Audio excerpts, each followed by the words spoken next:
hosszabbító vagy.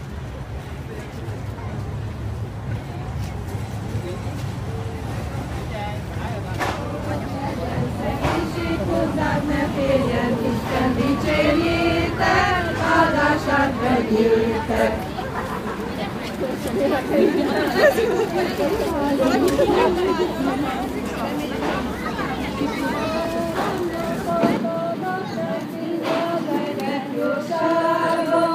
Született Krisztus nekünk Dávid városába.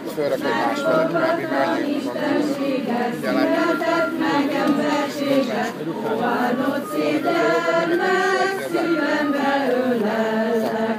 Egy szűz nagy szép fiat rajzolt ki az egek úra, fehér lilián rajzot hajtott az elébe múlott. Így fekszik szélen szalmán, ott fenn ragyog öröm trónján, szolgait közelbe, királyot fenn mennyben. Új eszendőt adott nekünk az egek jósága, született meg Krisztus nekünk Dávid városába. Sok húzád és borot legyen, szegénység hozzád ne férjen, Isten dicsérjétek, áldását vegyétek.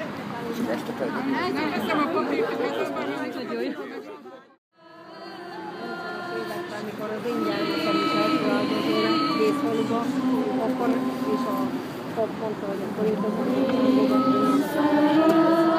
gyermekemet, hogy ott legyen, mit tudom, hogy tartok bár székely gyermekek között.